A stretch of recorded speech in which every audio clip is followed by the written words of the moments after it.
Story 4. Second day on the ward. After my first 24 hours on the ward, I honestly thought I'd have settled a bit.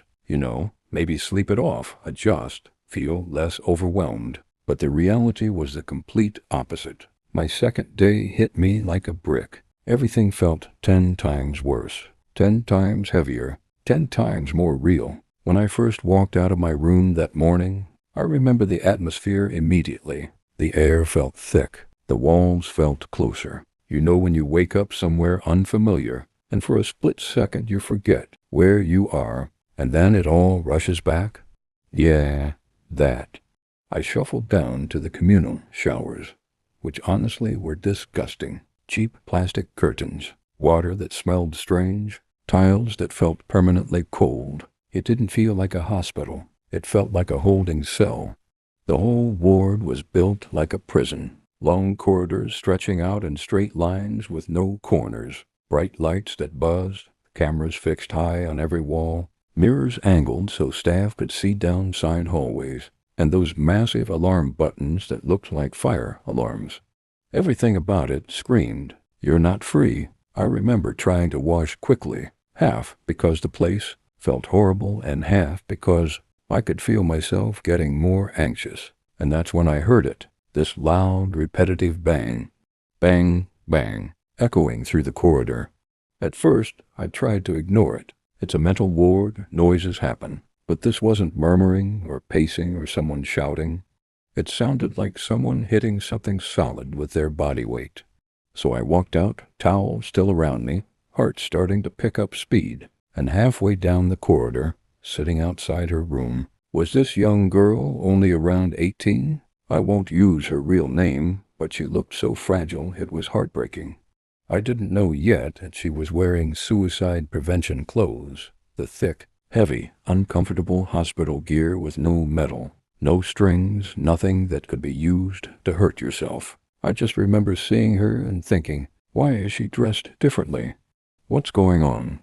I asked her, "Are you all right?" She barely nodded, eyes glazed, staring through me like I wasn't even there. I told her, "I'm Danny. I've only just got here, hoping it might calm her or get some kind of response, but nothing, just emptiness."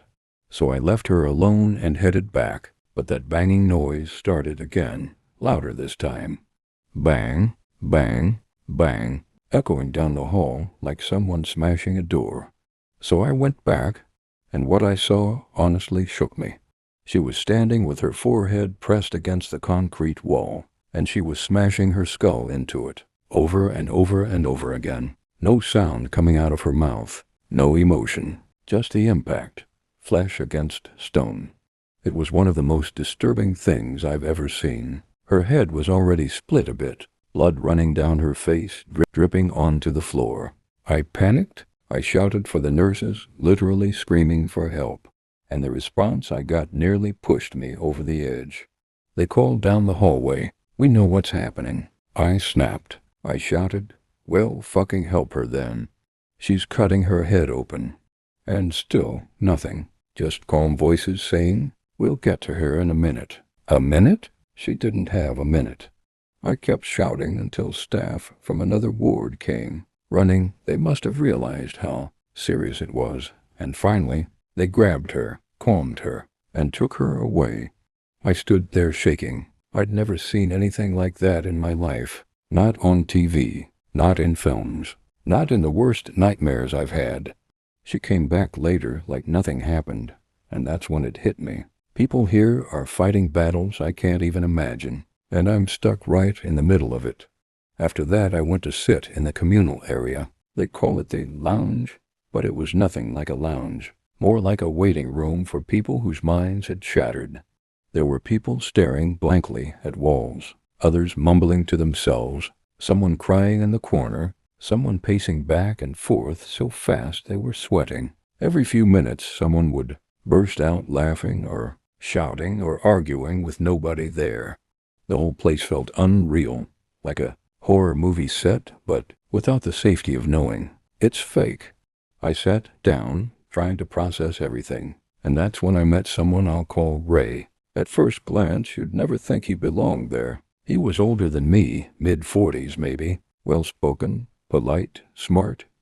He told me he used to be a lawyer. He shook my hand properly, introduced himself, asked how I was coping. For a few minutes, it felt normal, genuinely normal. We were just two men having a conversation. Then, mid-sentence, he stops, holds up his hand, says, "Sorry, Danny. Hold on a minute." And he turns his head to the side and starts talking to someone who wasn't there.